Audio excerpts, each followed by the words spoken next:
Good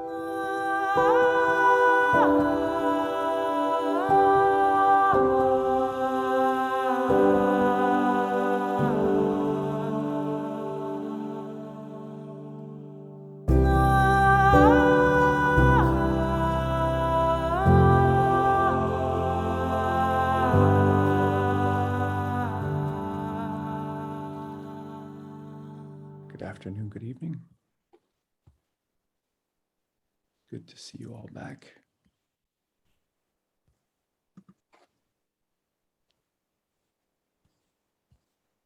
Okay, so we're just about at the top of the hour, so I'll go ahead and call up our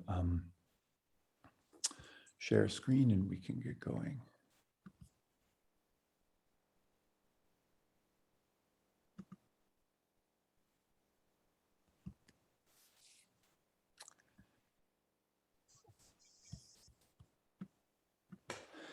So I begin as always, greeting Christ in each of you, Benum Christinet. It's good to see you all. I decided it would be at least interesting to use for our opening and closing prayer over the next 2 or 3 weeks, the various stanzas that come from the famous Lorica prayer of St. Patrick. As many of you know, it is known as a breastplate prayer, in other words, a prayer of protection. And some of the language, I think, for our own sense of spirituality may seem a bit archaic, but it really conveys the spirituality that was so common among the Celts, in which forces of good and forces of evil were ever present and sort of intimately woven in their experience. And that's a very visceral part of the way that this prayer unfolds. And so I'll just be taking one stanza at a time over the next several weeks so we get the full flavor of Patrick's prayer, which is quite beautiful. So let us pray. I arise today through a mighty strength, the invocation of the Trinity, through a belief in the threeness, through confession of the oneness of the Creator of creation. Amen. So we see here the invocation of the Trinity in creation itself as giving him the strength to rise. And with that, we turn to our first reading today, which spans pages 95 and 96, for those of you following in the book.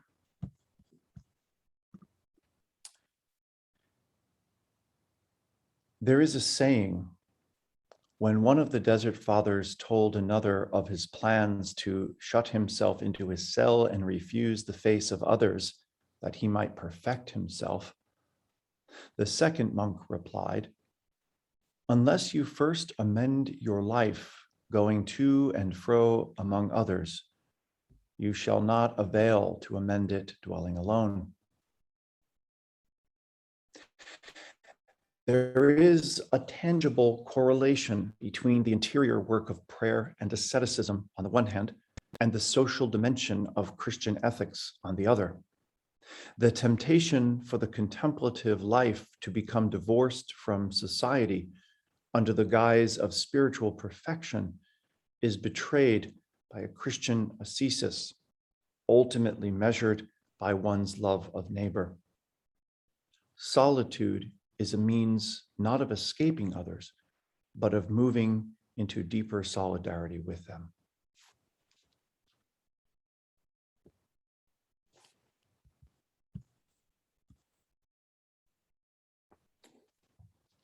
So let us pray.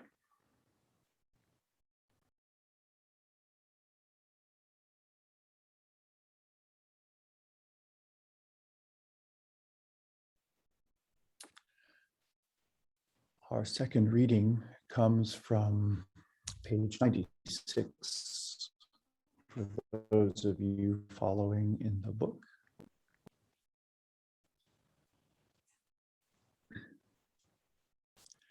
After decades of solitude in the desert, Saint Anthony and his fellow monks were sought after for their wisdom, on the assumption that their lives were infused with prayer and a commitment to ascesis. They were looked upon as mediators of sorts between the spiritual world and humanity, capable of exposing the social ills of their day and exorcising the demonic in others. For the desert contemplatives, the demonic referred to oppressive external forces as much as it did the darker aspects of their own psyches. They recognized that social maladies of conflict, oppression, and violence among humans were a direct consequence of all that is broken within humans. The cosmic battle between good and evil is fought in the microcosm of every human heart.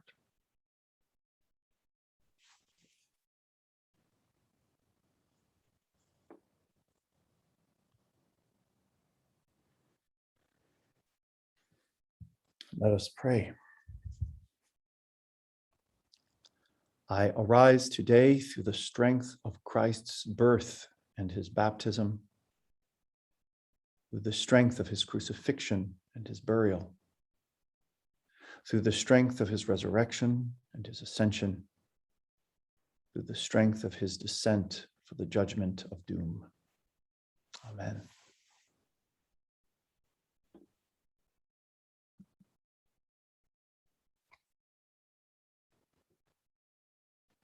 Okay, so welcome back. And as always, I open the floor to any thoughts or questions that you may have, or insights you want to share about the text this morning.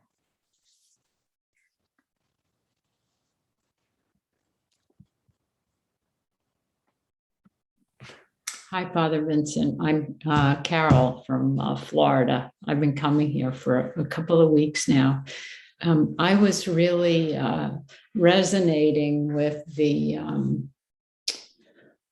need for making amends, so to speak, before that. I thought of the Simon and Garfunkel song, I am a rock, I am an island. And I lived that way for so long until I found a 12-step program, when I realized I needed community, and I also needed to work through the steps. And one of the steps that eventually comes up is making amends. And so that's what I was reminded of, not just going into the desert, because those kinds of things just don't go away. Mm-hmm.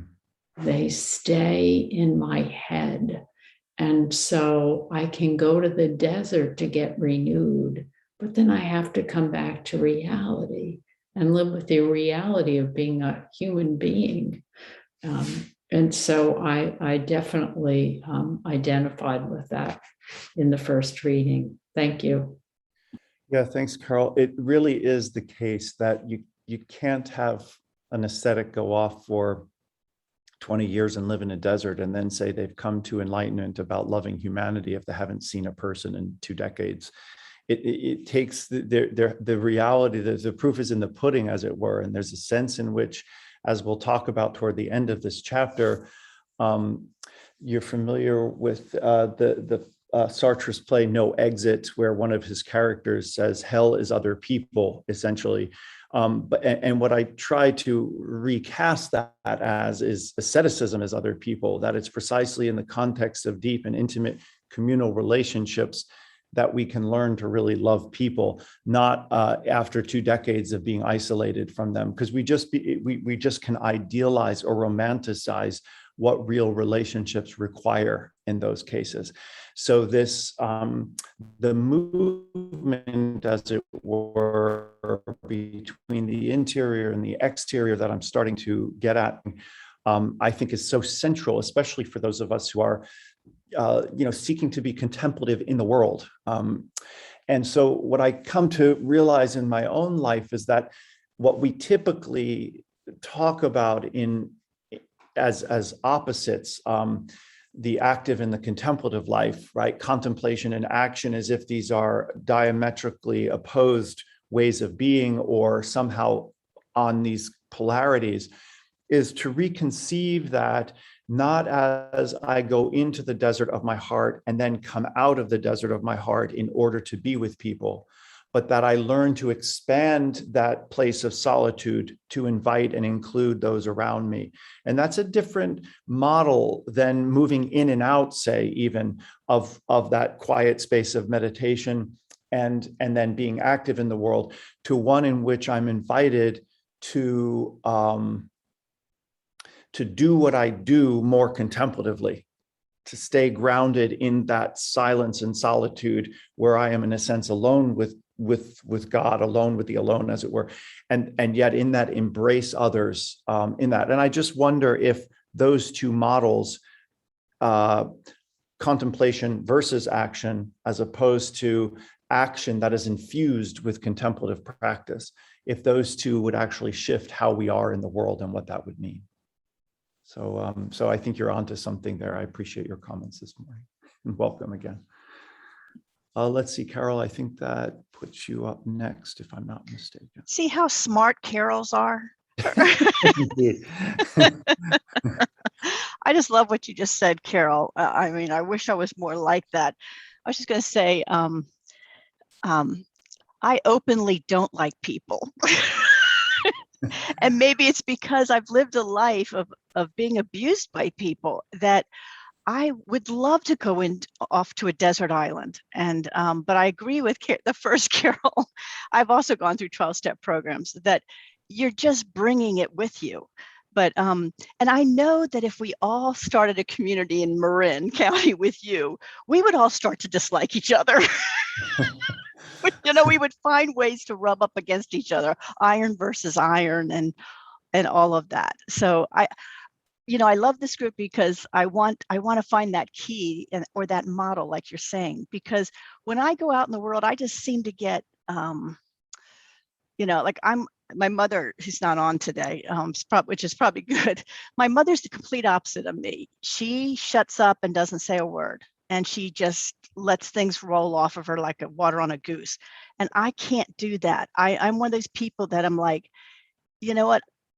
I have to, I've lived my whole life letting abuse happen. And so when I feel like I'm not being respected, and I hate to use that word because then that's the false self, but when I stand up for myself and then I get kicked in the teeth.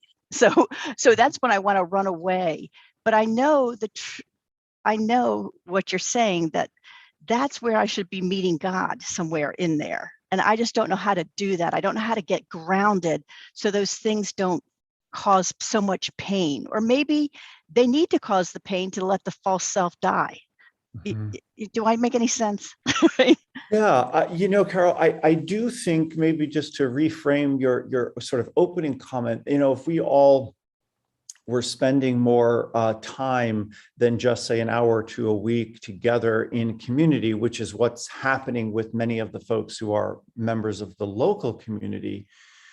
I think what does happen is you start to learn, at least I have in ministry, that every light casts a shadow, and that you starting with me, seeing my own shadow that gets exposed in trying to minister to people, and right. And what I've found, though, is a kind of just compassionate acceptance, because oftentimes people's shadows start to become very recognizable. Oh, that's just Carol getting defensive again because she had this really horrible childhood and was abused. And then, in a sense, it does begin to, at least in me, be met with a sense of compassion, because I can see where it's coming from. And I know my flock pretty well, and know where my shadow is, where their shadow is. But the reality is there's so much light, and that's worth it in a sense, that you realize that the exposing of shadows doesn't necessarily leave us inevitably on a course of not liking one another, but really of moving toward an intimate place of welcoming and receiving one another in the midst of that. And understanding, as I said a week or two ago, the demons have many faces, but one tail. And you start to learn that even if your shadow doesn't look like mine because you have different brokenness and a different past and a different sort of place of woundedness, it's the same ego, the same struggle, the same false self. It just presents differently in me because because I'm wounded differently in a sense. And that is really the beauty of getting past the romantic version of a community where everybody always gets along and there's never any problems, to one in which, because there's enough love and light, those things get held differently and become places where there's gradual transformation and understanding. And not to over romanticize that either. There are outliers to that. I mean, one of the things that I've discovered is there are limits to how far a person can be allowed to cast shadow before it really poisons, right, things, or becomes really toxic. And that does have to be met and dealt with. And usually those are not just people's shadows, but what I've learned is you're dealing with emotional neuroses and different kinds of things that are psychologically diagnosable. Personality disorders and borderline issues, bipolar narcissism. issues. Right. And I don't want to demonize those things because I know people who struggle with them, struggle mightily. But there is a point in which boundaries sometimes have to be set in order to not allow one person's mental illness or emotional illness become the thing that can really unsettle a community in ways that aren't healthy. And that's a very different thing than just learning to work with someone else's shadow, right? Which we all have. So it's very humbling and not simple, and often very complex. But I will say that I feel that by and large, there is quite a beautiful community here that I've encountered. It's quite right. But then you have to go out but then for some of us, they have to go out in the other world where the people aren't loving and accepting of shadows. Then it's really ugly. And having community in which to sort of help ground you, I think helps us, right? I am a better person in the world because before I say this or do that, I ask, what would my community think of me if they heard me say and do this, right? And so it calls me to be a better person, right? Because I want to be better for them, right? I want to be the person they think I am. It's like somebody said, I want to be the person my dog thinks I am. It's so true. Like we really want to be that wonderful person. So community helps to keep us grounded in who we're striving to be and who people see in us. And there's something quite beautiful in that. So thanks, Carol. Yeah, we'll work on that together. Let's see, Pat, please, from Pittsburgh. Well, my thoughts are more so on last week since we were cut short. Sure. With it, and thinking about what demons are, and I believe what it says in Ephesians 6 that we do not wrestle against flesh and blood, but against the rulers, against the authorities, against the cosmic powers over this present darkness, against the spiritual forces of evil. So I think there are created spiritual beings who chose evil and turned away from God. So I don't label emotions as, I wouldn't say that afflictive emotions are demons, because I think emotions are not to be labeled good or bad. What they are is they're neutral and they can be useful. They're useful when we turn to God with our emotion. For example, if we have an emotion of anger, if we take that to God and his guidance and comfort to turn that emotion around, or we can succumb to the temptation of the evil forces in the world, and use that emotion for bad against ourselves, against others. So I think that, so it's not the emotions themselves, I don't think, that are the demons, I think, or even our false self. I think that kind of labeling can be detrimental. I think it is the forces of good or the forces of evil that are in the world, and whether or not we succumb to that temptation or stay with the indwelling Christ. Right. So, we're going to tease these issues out over the course of this chapter. And I would just say, as a quick response to your comments, that I think the way we think about afflictive emotions is not so much that they are the demons per se, but that they are the places in which we are vulnerable to the forces of this present darkness, to use the citation from Yeah. So the afflictive emotions become the Achilles heel in me, the place in which I am most likely to succumb to the pressures or to the temptations, as it were, because of an unmet need or perceived unmet need, or a wound, a psychological, emotional wound that I carry from childhood or from some situation that keeps me vulnerable to that particular thing. So just to put out there, I fortunately do not in any way struggle with addictive behaviors using like drugs or alcohol or anything like this. And I, but for the grace of God go I. So that is not a place in me where there is a struggle around holding my life together.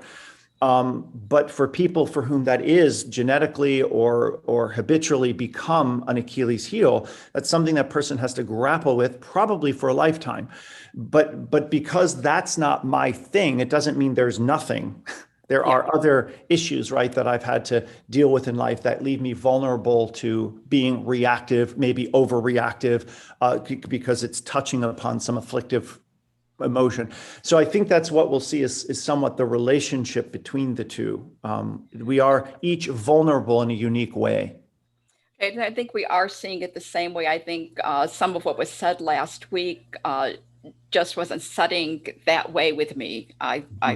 I had heard it more of saying that the emotion itself was the demon, but I think from what you're saying now, you and I are seeing it the same way, that the emotion is what leaves us open to the forces of temptation.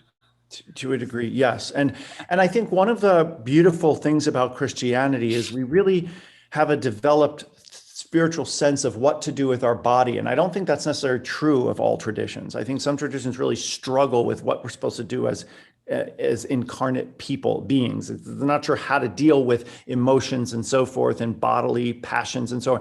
I think Christianity spent a lot of time exploring this because of the conviction that God became human in Christ. And so the body becomes a very important aspect, and in that ways becomes revelatory of the divine, not something we have to sort of necessarily or merely transcend or shun or detach from.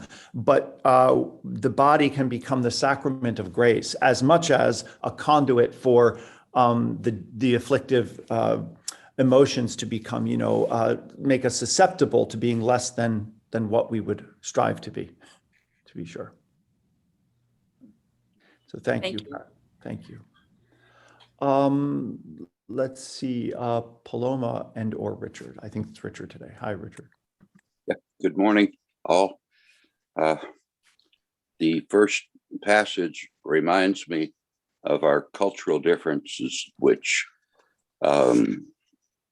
keep us unrelational. I was in Rio at the Earth Summit, busy recording everything, trying to save the world. And I went to get my morning coffee at the kiosk, and a Brazilian woman serving the coffee was in conversation with the Brazilian man delivering coffee cups to her. And they were chatting away about life.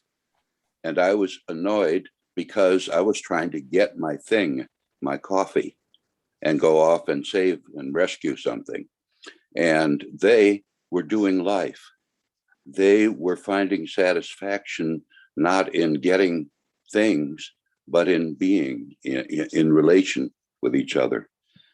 I heard last week that if you're not relational, you don't exist.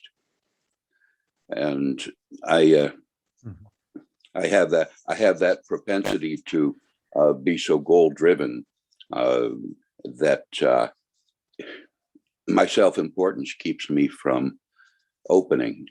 Fortunately, at St. Columba's, I find community that brings out my heart more than my drivenness.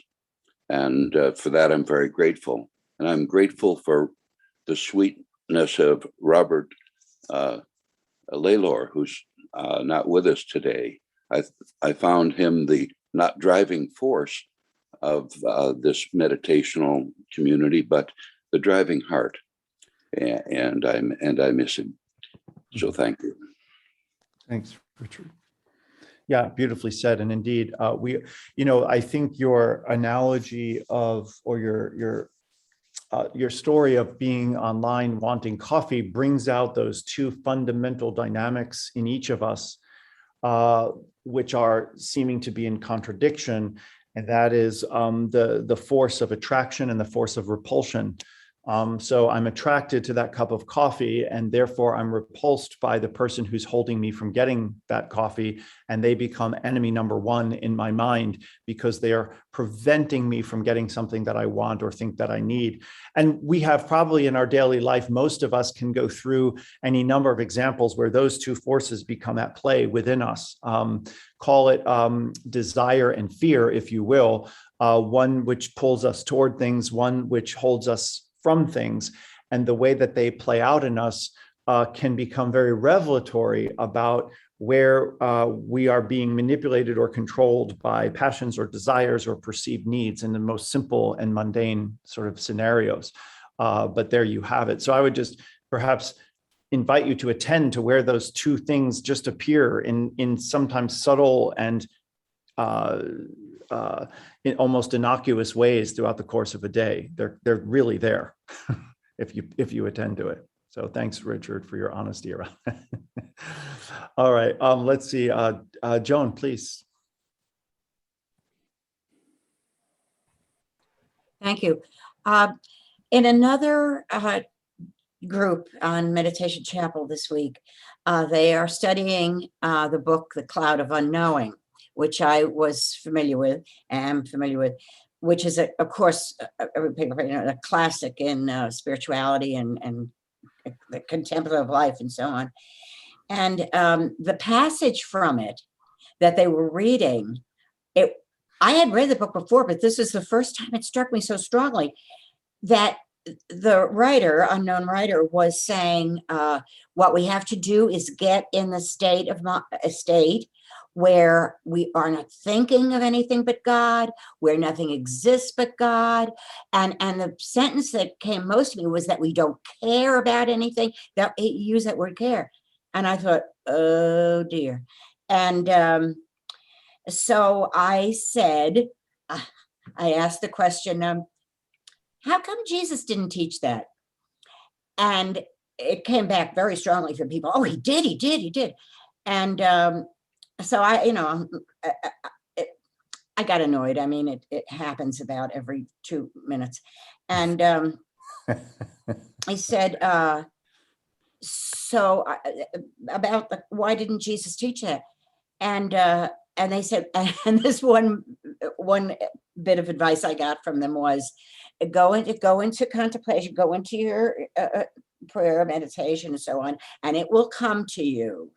And of course, I mean, that was, I just said, why do I need to do that when you can give me chapter and verse of where Jesus teaches that?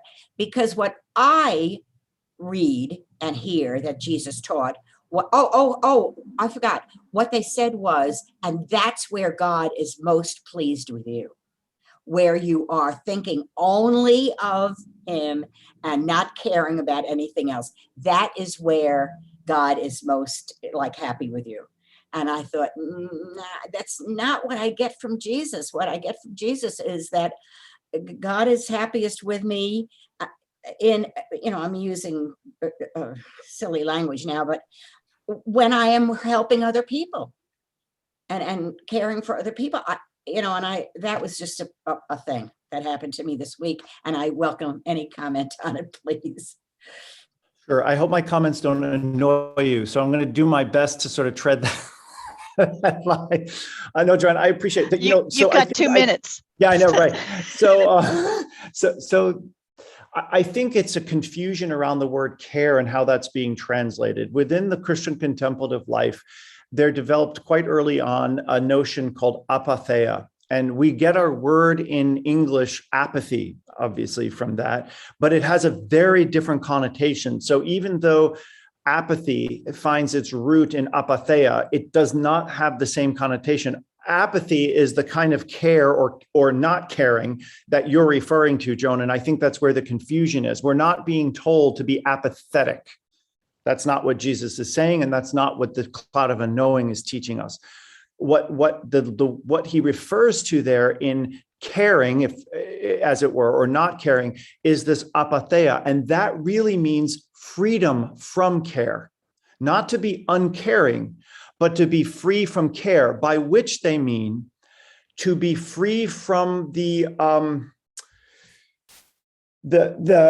kinds of judgments we would make that on someone or ourselves that would inhibit our capacity to love fully.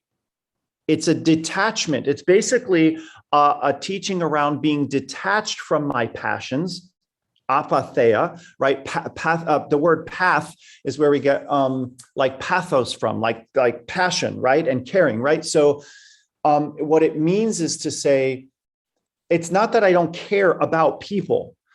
It's that I'm not attached to my feelings around that person, what I feel for them, good or ill.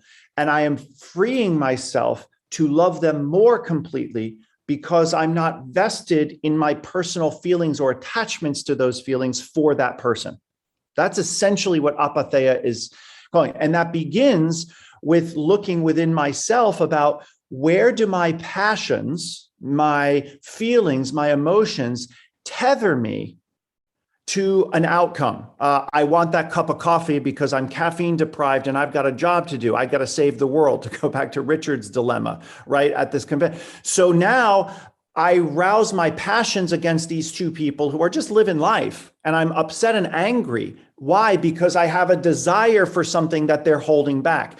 That is what the Desert Fathers, that is what the Cloud of Unknowing is asking us to look at, how that little vignette gets played out in each of our lives, and how if I can let go of my desire or passion for my caffeine fix this morning, I can be more fully present to this Brazilian couple and enjoy the fact that they're just enjoying life and relish that. And now I'm loving them more fully because I'm dispassionate, right, apathetic to my own needs or desires for what it is I'm seeking.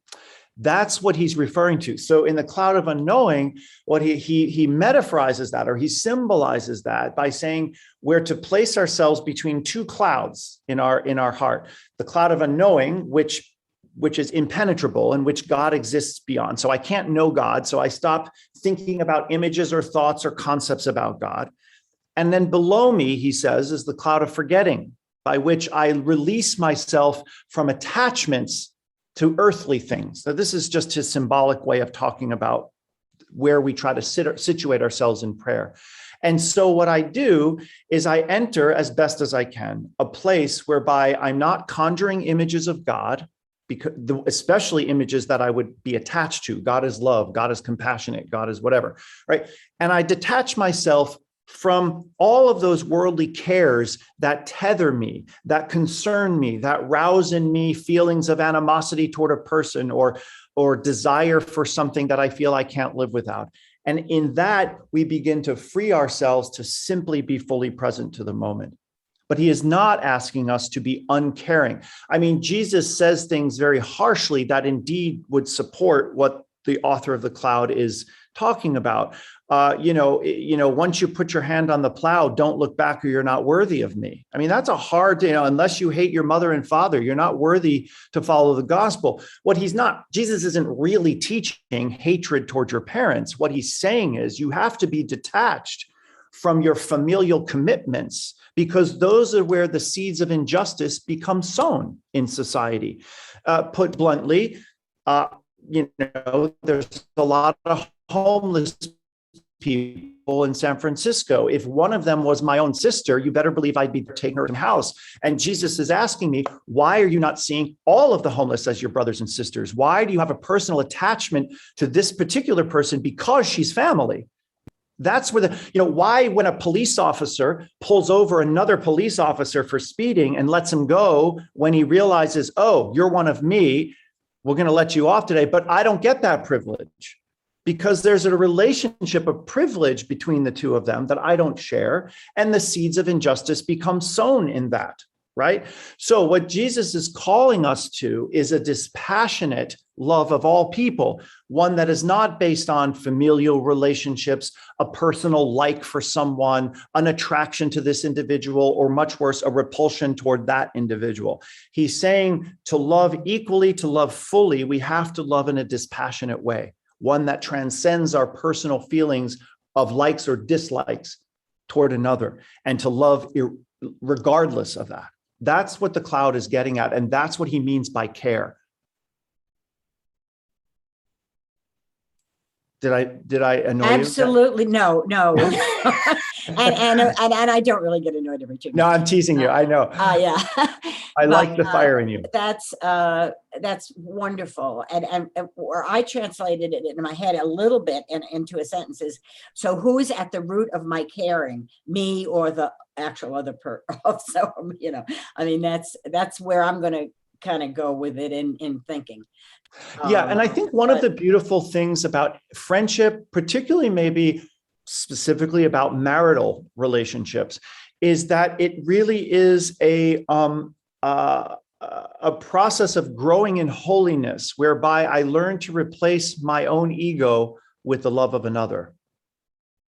Let go of my own needs, passions, desires, judgments about that person, so that instead of that, they become the center of my love for them becomes the center of who I am and how I act. I love them the way they need to be loved, not merely the way I would choose to love. And that's a trick we all have to learn when we're moving into intimate relationship with others, particularly, I think, a spouse. Thank you. That's wonderful. And would you come with me when I encounter those other people who are Of course.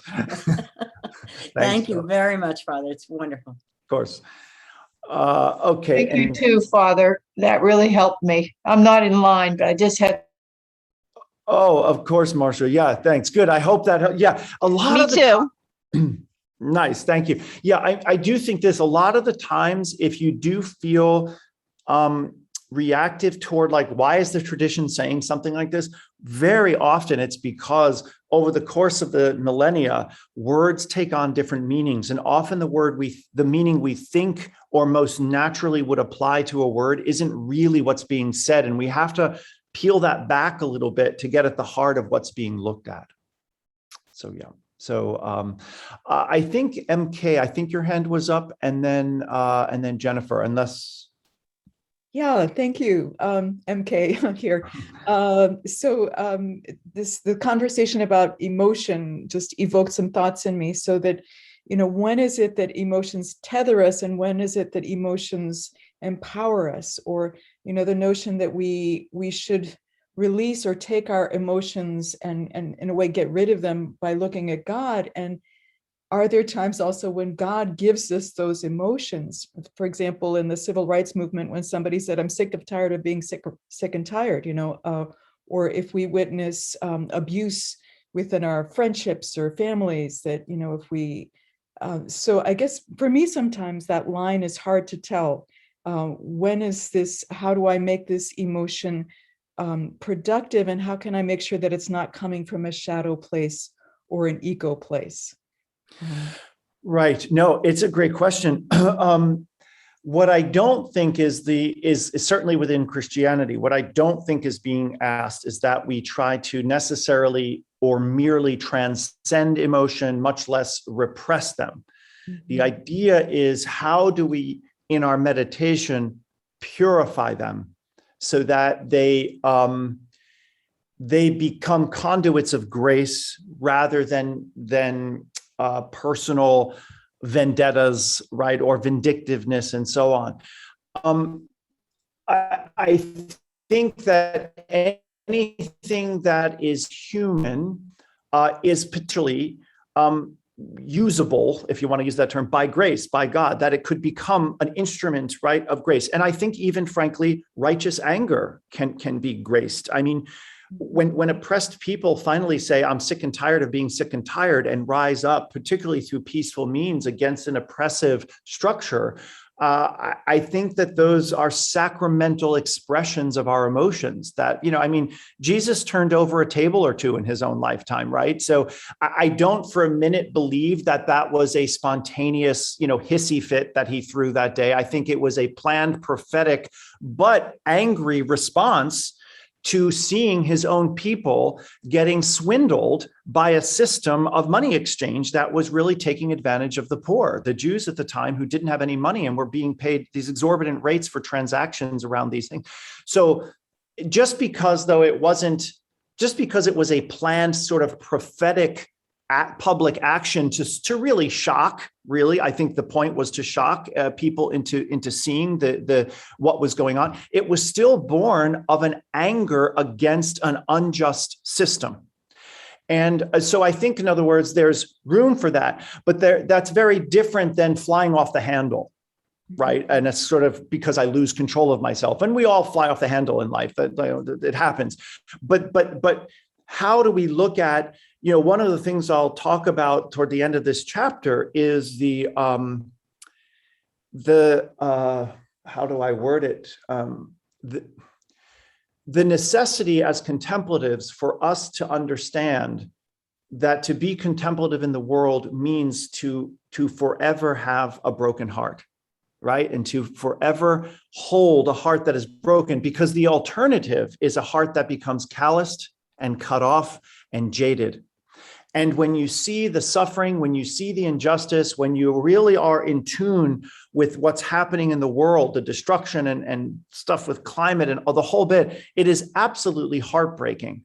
And either we're going to medicate or distract or build up a fortress around our hearts, or it's going to break over and over and over again. And in that, as we say, we allow not only the light in, but we allow the inner light out. And I think that's an emotional response to a world that is in tremendous suffering. And if you don't feel that, if you don't have the ability to cry, to mourn, to grieve, to be angry at the injustice of it all, then you're not living a fully human life. The question is, how do those become conduits for transformation? Not only myself, but how I can use that energy, that emotional energy, to motivate change in the world. Mm-hmm. And so there's the constant need to observe, to be vigilant. My preferred meditation that I've prayed, God, I don't even know how many decades now, is the Jesus prayer. And one of the ways that prayer functions is as a filter.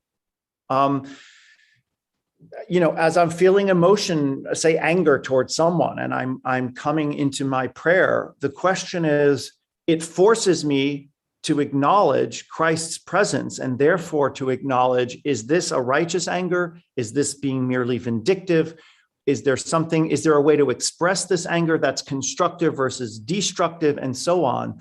But that becomes the purification of emotions rather than being, ruled by them in an unrestrained way. It's about integration. Thank you. Does that help, MK, a little bit? Just give it a sense. Yeah. Thank you. All right. Thank you. Let's see, Jennifer, please. Good morning.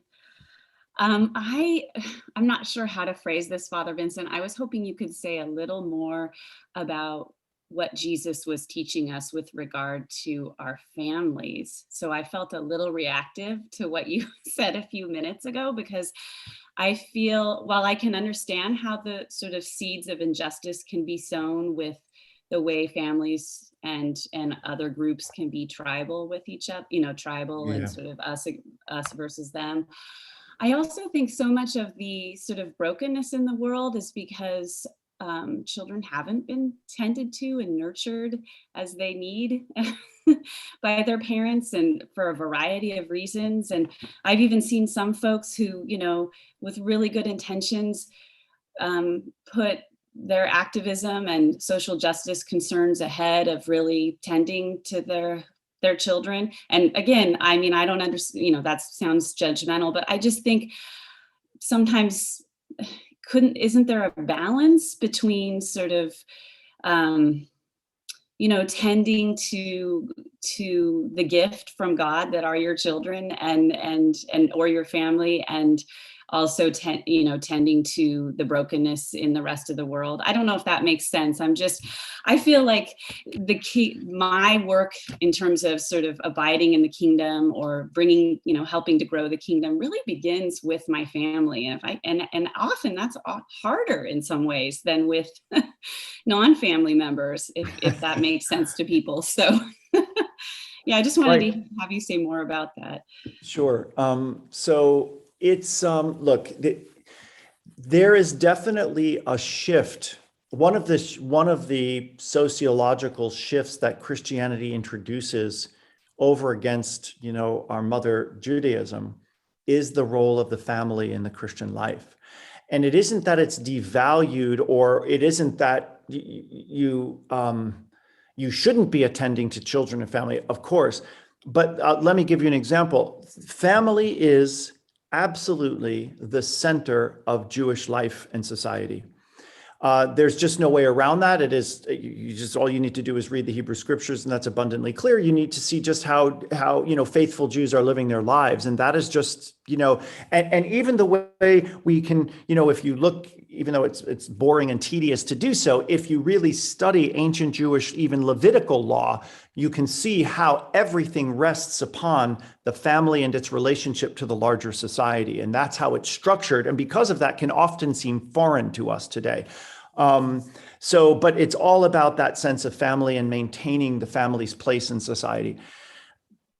By contrast, so now we have, for example, in the last 40 years, a Christian movement called Focus on the Family. Some of you have probably heard of this. The idea that the family is the center of Christian life is a modern invention and is absolutely antithetical to what the gospel teaches us and to what Paul teaches us. That is not to say that family isn't important, but it is an absolute fabrication to say that the family is the center of Christian life. And I'll give you just a few examples. Jesus himself was never married and never talked about family as being the center of his own ministry. Paul, albeit thought the world was coming to an end any day now, advised people not to be married, for example. The apostles were encouraged to live lives as itinerant preachers. John the Baptist lived a life of an itinerant preacher. When you look at all the current Jewish rabbis of the time, by and large, these were men who were married with family and had many children, as was expected and seen within Judaism to be a real blessing. The so-called Holy Family is anything but traditional. By any measure, Joseph could have been 20 years older than Mary, who was a teenager, who apparently was impregnated out of wedlock. I mean, there's a host of things we can look at that don't paint for us a picture of the nuclear family as the center of family life. When Jesus is told, your mother and brother and sisters are waiting for you inside, he doesn't say, oh, okay. He's very dismissive, even cold about that. Well, who's my mother and brother and sister? It's not them. It's the one who does the will of God. That's my mother and brother and sister. We read this in Mark 6. So there's a very dismissive attitude that Jesus has towards his own blood, right? And so forth. There's times when his family thinks he's crazy, according to Mark, and are trying to rein him in before he gets himself killed by the authorities, and so forth and so on. So we can see that to try then to build a modern form of Christianity that focuses on the family, to use the Dobbs term around that, is really and was really used as a way of excluding what was then coming on the public view of non-traditional families more and more and more. It was a way of holding to a conservative ethic around what family was, and had a lot of hidden sociological agendas behind it, right? So I just put that out there to say that I would, in a sense, challenge anyone to look in the New Testament and find there a real solid, supportive theology of family life. It isn't there. But neither is there a theology that supports suburban life, where we each have a little plot of land behind a white picket fence and 2.5 kids and a dog. I mean, there's a lot. I mean, Jesus doesn't say go settle to suburbia. He says go basically and set the world on fire 2 by 2. So there's a host of ways in which the gospel is and will forever be accommodated to society, to a particular culture, and so on. And certainly, we can see also limitations, say, within Paul's admonishment not to marry, when we realize that he frankly was wrong about the immediacy of the end of the world. His whole point was, yeah, if you really need to get married because you can't control your sex drive, well, go ahead and do it, because it's better to be married than to suffer the flames of hell. But getting married now is investing in a society that's about to end. It's rearranging the furniture on the Titanic. Why bother? Just get out there and spread the gospel. Well, Paul was wrong about that. I mean, obviously, 2,000 years later, it wasn't coming as quickly as he anticipated. So clearly, the church needs to move on. Society needs to move on. We need to move on. And so we ask then, as a secondary question, what does Christian commitment and discipleship look like for the long haul?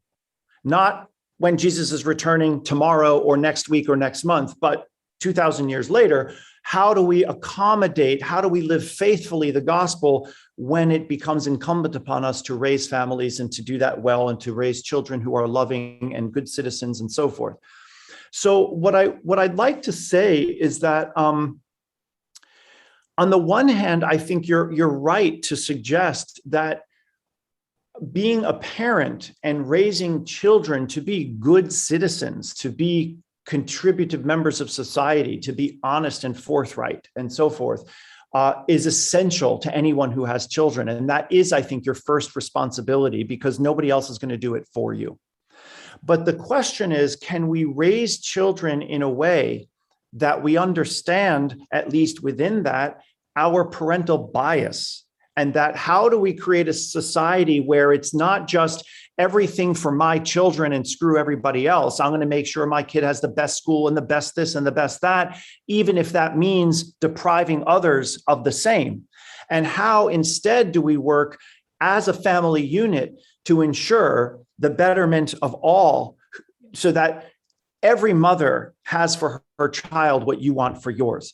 That's the idea. And if I'm working to raise my children in a way that's competitive over against others versus one in which we as a family unit try to contribute to that broader sense of which God loves, everybody else's children as much as mine, right? In God's mind, there's no distinction between my children and my neighbor's child. So how do I help as a mother create a world in which my children are not taught merely to be competitive over against, but collaborative and contributive? That's what I think is the challenge for us to both balance what the Gospels say and what they don't, and how that gets lived through the lens of a loving, committed family life. How does that hit you? I'm afraid to ask. No, I really appreciate it. I just to clarify though, I didn't mean to suggest that I was like Lou Dobbs or whatever his name is, Yeah, no. In terms of like focus on the family and only the, heterosexual families are okay, or only people that have children are, I didn't mean any of that. So I don't think you thought that I did, but I just want to clarify. No, I guess I just am thinking of, there is a balance, because I get that there are parents that it's all about just like getting their kids into the best schools, or, all of that. And while I understand the human sort of, the humanity of that, I also, we want our children to learn how to love and to seek Right. justice and peace in the world. And I really think that requires really, loving parenting. And I think that there's not a lot of, I don't know how much there is of that, but I think that it's certainly something that, we all need to work on. So I guess I was just a little put off by well, I guess Jesus puts us off a lot with some of his provocative ways of teaching us, and that's good. It's good to get uncomfortable and sort of grow in our thinking. So I don't know. I'd love to talk about it more sometime, Father Vincent. It's a hard balance, I guess, is what I would say. It is a hard balance. And next time I'm in Davis, we can have coffee and talk about that. And I feel though, yes, you're right. I did not assume that you were going Lou Dobbs on me, but what I do think that those types of movements have done is to invent something that in fact isn't there. And that then, many, many Christians today will insist that the family is the center of the gospel. And it just isn't. It just isn't. And there's a lot of things that aren't the center of the gospel. And it doesn't mean they're not important. It just means we have to understand where they are. We know, for example, from what scripture tells us, how loving and doting Mary and Joseph were to Jesus, right? Jesus had a family. It wasn't a traditional family, but it was a family. And his parents loved him dearly and sacrificed tremendously for him. And when you think about the humility of God, who in Christ places himself vulnerably as an infant in the hands of his own two creatures, there's a whole host of beautiful things we can talk about there, about a God who would deign to place his literal life in the hands of two human beings who he himself is creator of, right? It's a beautiful theology. But he laden them with the task, if you will, of loving him, rearing him, disciplining him, sending him to his room when he was naughty. Whatever that is. And all of those things became both a privilege, but a burden to ensure that this Jesus didn't grow up some renegade kid, but a faithful Jew who understood his intimate relationship with God and so forth. So it isn't to say that there's no room for family within the gospel. It's about understanding where it comes into play and its relative importance to the coming of the kingdom and how the family contributes rather than detracts from that. Mm-hmm. Thank you. And I know a lot of people want to say something. I just also want to say the prodigal son or the prodigal father, however you want it, has just really been a source of inspiration to me in terms Absolutely. of how I try to mother, and I try not to feel ashamed when I fall so short, because as a mother and as a parent, it's so easy to sort of try to control and by shame or all these other things that are just not life-giving. And so that parable is an example of, I feel like Jesus really inspiring us to rise above those human tendencies and be more loving. So yeah, thank you. Well, Jennifer, my sister once at the beginning of Lent had just had her first daughter, and she was breastfeeding. And I remember sitting in the living room talking to her, and she was bemoaning the fact that with this new child to care for and being a mother for the first time, for less than a month, she just didn't know how to devote herself to her Lenten practice. And I said, Palma, you have a child literally dependent on you for her life. Let that be your Lenten practice. Enjoy the fact that your body has the gift of feeding her and of caring for her. This is your practice, rearing this child. You don't have to add more to that. You don't have to give up chocolate or try to do some spiritual feats that are really meant for monks in a desert. Your vocation, your Lenten practice now is to rejoice in your body's ability to literally have this child feed off of you, that your body is producing that. How beautiful. And that your whole life is not your own anymore. You get up when she needs you to get up, right? You sleep for as long as she lets you sleep. You feed her when she needs to be fed. Your life is completely given over to another human being. What more Lenten practice do you need than that? So there, that is as, and the reality is, as much as in our tradition, the patriarchal language of God as Father is so dominant, I think that the first and foremost and prototypical image of God in the world is a mother's love, full stop. And the capacity for a mother to have to, I feel like it's the mother's vocation to have to let go over and over and over of the one you love the most. from the moment that it's born and you can't protect it inside of your body anymore, you have to let it go. The first time you take the child to kindergarten, you have to let it go. To college, you have to let it go. When the child marries, you have to let it go. And you're being asked to let go of the thing you love most in the world. Talk about asceticism, the asceticism of motherhood, right? So there's so many beautiful ways in which being a mother and that parent and child relationship feeds what the gospel is about.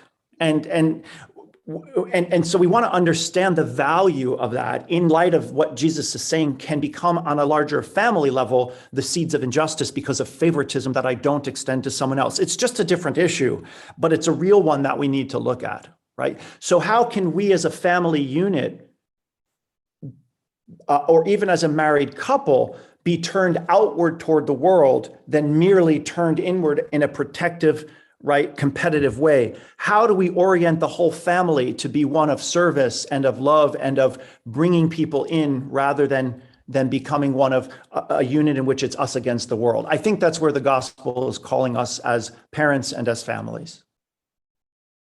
Yeah. All right. Let's see. Christine, sorry for the wait. Always wonderful to wait and hear what people have to say. As you're talking about family and Jesus, it seems to me that he redefined family completely by naming God Abba, Amma. He makes us all one family and thereby ends tribalism to the nth degree. And one of the books that has really helped me with the inner work of negative emotions is a book written by two Catholic priests who are also psychologists. And it's called The Lost Body Connectedness of Christian Spirituality. Mm. And the secret, one of the key kernels of that is that when we have a negative emotion, to simply be with it, to hold it with compassion, to enter into it, if you will. And in doing so, we sometimes notice a deeper underlying emotion. And then we sit with that and be compassionate towards that and towards ourselves with that negative emotion. And what happens is it seems to lose all its power. And we have insight into what our inner core is being threatened with. And so it leads to better self-understanding and therefore the embracing of the next emotion that comes up, the next negative emotion, as an invitation to grow and to begin to let go of the false self. Mm-hmm. Thank you, Christine. Beautiful. That book sounds amazing and exactly right. It's that integral approach that if an incarnational faith isn't taking the body seriously, who else will? I mean, it's so important for us to really see how the body itself is, as Paul says, a temple and therefore a conduit of grace. Right. And it has specific exercises with each chapter that you can walk through and learn the whole process. For those who might be interested, would you post that for us in the chat box? All right. Thank you, Christine. Wonderful comments. I appreciate that. Let's see. Asu. Hi. Good morning. Good morning. I haven't been here for a while, so it's nice to be with you. Thank you. And just a couple of things that have arisen during the time that I've been listening is a few years ago, someone spoke about repurposing. So there was talk about, as if God was saying, I've got to let go of my relationship, or I've got to let go of my child, or I've got to sacrifice. It's always around thinking I've got to sacrifice something and that God is going to make me do it. I felt that at times in my life. God, you're making me do this. But it was this whole idea about offering whatever relationship it is, anything that I'm attached to, for repurposing to God. So basically, am I willing to allow God's purpose through any situation I'm in? I'm not married, I don't have children, but other people are, and they do. And I love that sort of teaching that any situation can be offered for repurposing when I let go of my purpose for it. And the other thing, I know everybody's aware of it, but I was asked to spend some time with the vestry of my local church and to look at purpose. And one of the things that came to me was part of the baptismal covenant, where we're invited, will you seek and serve Christ in all? And then I say, yes, I will, with God's help. And so I feel it goes back to what was being raised earlier about, well, if I'm just caring for God, well, that's caring for every being. It's seeking and serving all. And I can't do it. I can only do it with God's help. And so there was a couple of things that were coming up for me. And I feel I'm in a situation that it's been like it for a few months, where it feels like I'm really challenged by quite a lot of darkness and anxiety and wondering what's the point of anything. So even today I was thinking, so what is my lesson? If I'm saying this, what is God saying to me? And so all I can do is offer what seems to be happening in this situation in myself and in my being, for repurposing for God's purpose, and to trust when everything seems really dark. Well, thank you, Sue. I'm aware so often in the Episcopal Church, I'm not sure, probably others as well, whenever we're sort of asked these questions about baptismal covenants and so forth, the response is never, I will, but I will with God's help, to your point. And there's a certain humility around, realizing the need for grace in this, that transforming grace that really changes me, that really opens me. And there's a tremendous beauty, but also humility, I think, in that. And I agree with you that there are times when I think that in a position that I'm in, where I'm being asked to minister to a lot of people and find a tremendous joy in that, I am probably more profoundly aware of my limitations than anyone, because you just realize how incapable you are. I am, as an individual, of meeting all the needs that sort of are presented. So it's always with God's help, and to both acknowledge I'm never going to do this perfectly, and to acknowledge it's still better than not doing it at all. That hopefully in the midst of it, good things are indeed happening, even though with that comes disappointment and shortcomings and failures on my part. It's still, I think, well, I've disappointed someone, or I wasn't able to meet this need, but if I just walked away, there's a lot of other needs that are being addressed, or at least in part being assisted, that would also stop. So how do I just accept the muckiness of that and just plod through with grace? It's a beautiful thing, really, even though if you're trying to be authentic, it's a constant source of pain, really, to see your limitations all the time. If I may just say, because I'm very good at seeing my own limitations, but and again, with God's help, to see myself differently, to see myself as God sees me. And the other thing that I offered the other day was can I hear, am I willing to hear God saying to me, you are my beloved in whom I'm well pleased? Because it's my self-critic that gets in the way, and I need to offer her every day, I think, to God to deal with. Absolutely. And look, the reality is that, part of what it means for God to be incarnate means for God to embrace the limitations of being incarnate.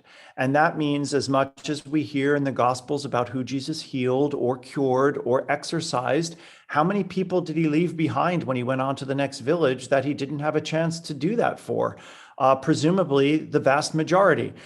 So even Jesus, in his own limitation, said, look, I can't stay in this village. You've got to go on because I've got a limited amount of time. The gospel has to be spread.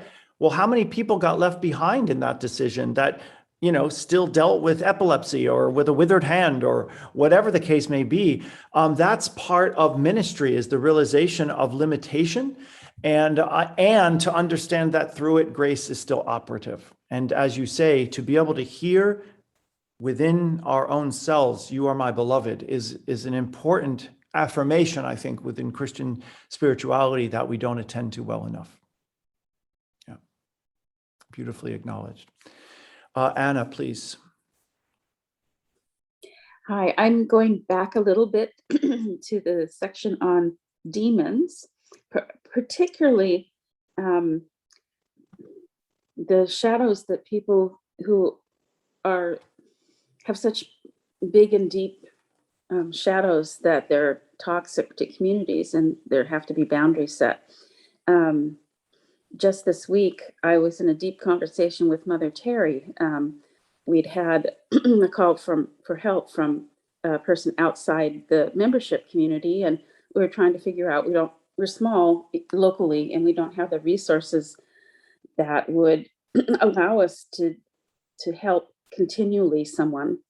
And we had both had separate experiences, and it was just a sad situation. And it was, the person really felt like they had deep difficulties that were not easily surmountable. And we were talking about how there's too much of this in society. We have too many people that are broken and hurting, and yet they're not in a position where typically people can help very much. And she has been a chaplain a long time and dealt with this. And she was saying, we don't know how deep and how much many of these people have been damaged in their early childhood. They've been horribly, horribly abused. And, it makes for more compassion, but, what do we do? And she was pointing to early childhood interventions as maybe the most effective place. And, the family plays a huge role in shaping these tiny spirits. If you model love, they'll reflect it out in the world. But if they somehow get abused, I'm sure you've seen kids that are like that and grow up to never really get out of that horrible shadow. Anyway, I just wanted to add that because it was so recent. Yeah, thanks, Anna. And I have to say, I've discovered that a lot in, as a college professor. When you walk into the classroom, you really don't have any idea what some of these kids are dealing with. They present well and they look professional and they seem fine. But then all of a sudden, as the semester goes on, the things that at times come up is shocking to me. And I just don't know how these kids are getting through functioning in a constructive way and making a college career and dealing with the kinds of familial dysfunctions or poverty or whatever that is just destabilizing and really oppressive. So it's true. We never really know who that person is online in front of us, in the car next to us, passing us on the sidewalk, sitting next to us in church, and we just don't always realize what they're carrying. And so the default should be for all of us one of compassion.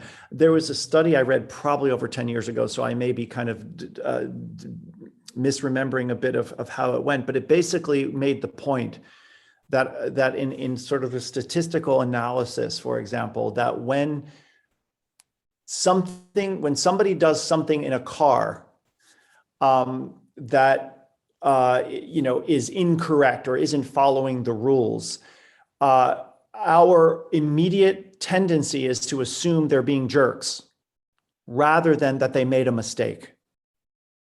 So we tend to immediately become reactive and angry. You idiot, why would you cut me off like that? Why did you do that? Why didn't you stop there? Rather than, okay, that person is probably distracted in a moment, isn't familiar with the area, didn't realize the light was changing, whatever, and just give them. But in person, we do. If somebody bumps into you on the sidewalk, your immediate response is not, you jerk, why didn't you see? It's, oh, excuse me, I'm sorry, right? We give them the grace of assuming it was in error, but we fail to do that in our automobiles. And it's a very interesting study, which is talking about road rage and all of those things. And how often, think about it, when you've done something stupid in the car, do you think, oh my God, this person probably thinks I'm the biggest jerk in the world. Like, sorry, I didn't mean that. I was, blanking for a second. And how easily things could go wrong in a car. I mean, we're careening down roads in 2,000, pound vehicles at 60 miles an hour. It's a wonder more accidents don't happen and so forth. So in a sense, how do we in society and in life where we can't see what's beneath the surface of how a person presents, or we can't necessarily know what motivated a particular action, can we begin to cultivate a response of graceful understanding rather than angry reactivity? I think the world would be a lot better place if we spent time cultivating our responses and the assumptions behind them toward what we perceive of as aggression, ignorance, hostility versus a blunder, a mistake, a mishap, right? It would change a lot, right? At one time here in Marin, I was behind a woman who was absolutely driving erratically in an SUV within lanes and then stopping in the middle of the road. And I thought, what on earth is she doing?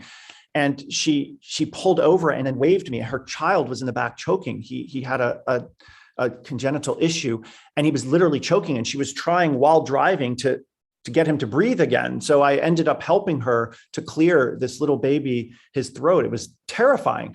But I mean, my first thing is, what a jerk. Why? Who's driving? Are you crazy? You're going to cause an accident. And she, in the meantime, is in a complete panic that her child is in the back seat and is in his seat choking.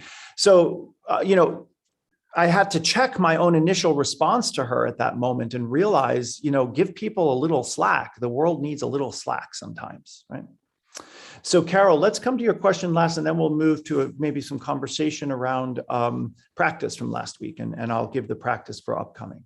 Okay, I'll make it quick. I was just saying, all of what you're saying and all that we've talked about today, I live in the Washington, D.C. area where it's just unbelievably awful, where people are just shooting each other every day. And kids, like what Anna was saying, kids, 15-year-olds with guns, shooting each other, shooting kids on bikes, shooting, it's just unbelievable. But then, again, and we've talked a lot about this. I mean, America always tries to portray itself as a Christian nation. And I'm like, what? I mean, because like we were saying about the unequalness of, wanting the white children to go to a fancy school and the black children go to these poor schools in the inner city, and not recognizing that we are complicit in how this happened, that this cultural where these kids have a gun and don't think twice about killing each other. We have, like you said, we have no way of knowing what their lives have been like to get them to that point, and how we contributed in society to create these, like the suburbs and the inner city and all of these things. And so, that's why I like the prayer too, Lord have mercy on me, a sinner, because I'm complicit, and I don't know how to change, it, but I call on the Lord to say, I'm complicit. Help me to be complicit in the progression of change but that's all I wanted to say. I don't want to end on not a happy note, but I mean, no, it's a powerful one. Well, we are talking about demons after all, so maybe it's okay. It's not entirely, but no, I hear what you're saying. And I think that the movement of the contemplative life is simply to gently and compassionately look at how grace is operative, and to continue to try to open to that, and to forgive ourselves when we fail at that, and which we're going to. It's the way it is.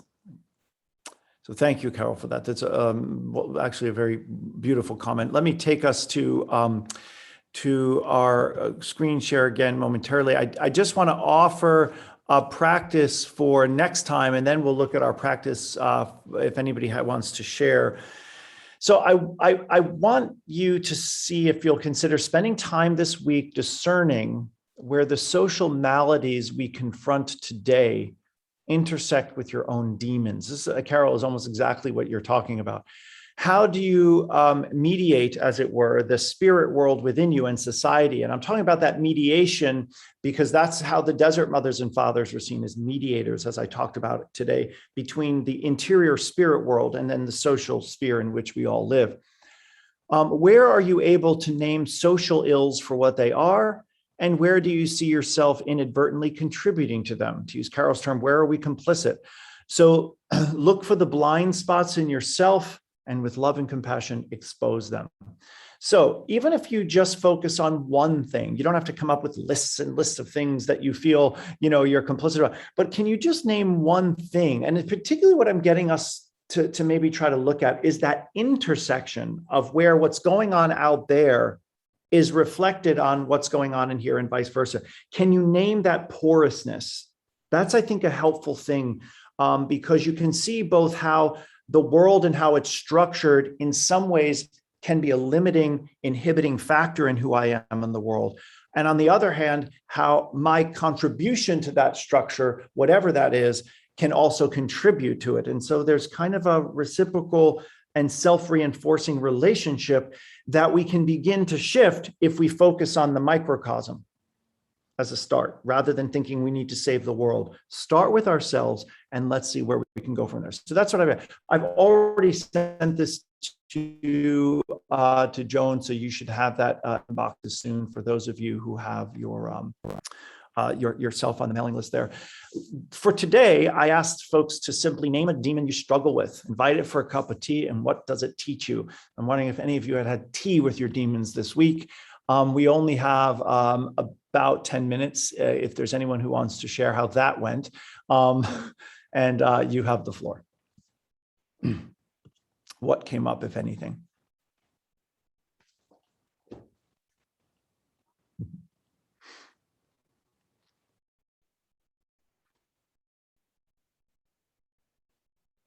Hi, Lydia. Hi, Father Vincent. Well, actually, I would say that I was pretty close to inviting my demon for a tea, but that was 2 weeks ago. Yesterday, I couldn't do it. I don't know. I'm still struggling right now. I'm going through some emotions. So last week, it's related to work, and my demon is self-pity. And it's something that I've been dealing with for many years. And I think I'm getting a little better, but I'm still going through that learning. I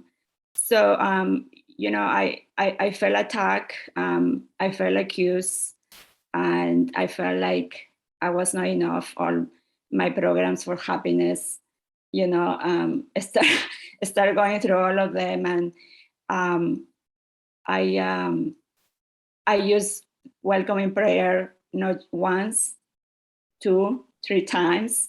And I was going, through the emotions of anger and self-pity. So I guess because I was practicing the welcoming prayer, it kind of helped me to recognize that probably it was just my ego or false self that it had been hurt. So what I did, I started talking to it and say, "Oh wow, you've been hurt, huh? Your butt has been kicking. And I was start laughing, and the emotions I start, like going away. I was like, "You're kicking your butt, you're kicking your butt." So kind of talking to my ego and my false self. So actually, my anger and the self-pity went away just because I started talking to it and kind of recognizing that was what I was going through. And it just went away. The emotions went away. I felt at peace again. It was interesting. It was very interesting what it happened. And, I would say that maybe it was just kind of, talking to somebody that, how it was dealing with things. But unfortunately, yesterday I couldn't do the same thing. But anyways, it was very helpful to hear everyone. And Father Vincent, what you've been saying, I think my heart feels a little softer from yesterday, but I'm still going through some emotions right now. Thank you. Well, Lydia, I'm glad to hear that you took the exercise seriously enough. And in many ways, I feel like the way you approached it is similar to what Sue had mentioned earlier. It's a way of showing self-compassion, because you're asking yourself, right, the demon, the ego, the false self, whatever, what is the need here? What is it that you're telling me? What is it that, where is that vulnerability or that Achilles heel? And can I attend to that in a compassionate, loving way? And in doing so, kind of dissipate usually the berating that we add on top of the thing we're struggling with. So, instead of, stop feeling self-pity and that's ridiculous and I shouldn't be, and sort of chiding yourself, you sit with it and you kind of dissipate it by just attending to it in a loving way. I think it's more effective in both helping us to come to that place of self-understanding, but also of dissipating the intensity of the emotions that that can be roused in those things. So I'm glad that that was helpful for you. Thank you for sharing that, Lydia. Let's see. Gerald, you had your hand up. Were you retracting that or? Well, I did retract it, but because I think you've more than covered what I had in mind. And that is I think the best way I can put it is just self-rejection. It's something that I've dealt with all my life. And it seems like I'll be in a funk or whatever, and I'll read something or something will be said and remind me that I am the beloved and it's okay. But it never turns me loose. It's like it's there all the time. And I think I've just accepted the fact that I have to deal with it on a regular basis. It's just the way I'm wired or built. And I have to remind myself that, well, you're here for a reason. God's got some kind of a plan. You may not be happy with where you are, but God is. And in spite of how I might see myself or feel about it, all is well. Well, thank you, Gerald. I want to thank you for that. This is what Paul struggled with the thorn in his side. The thorn may have been different, but the response is the same. My grace is enough for you. And he prayed over and over for it to be removed. And it never was. To your point, he had to deal with whatever that was all his life.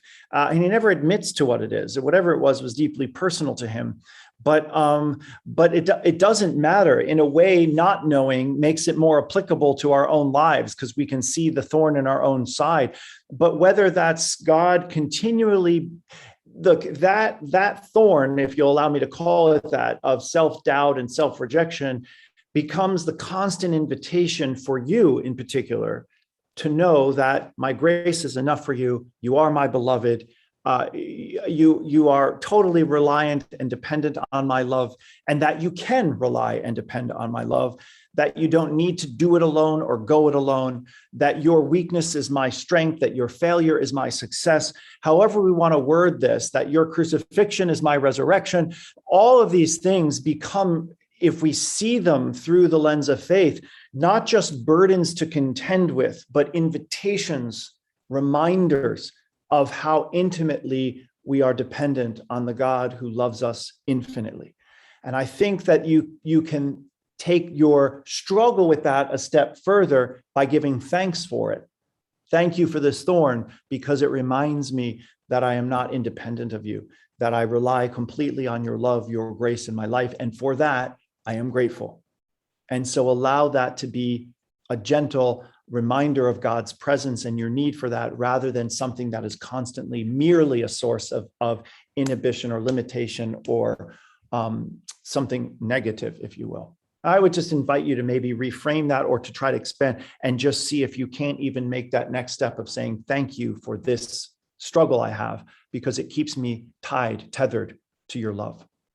It's a beautiful thing.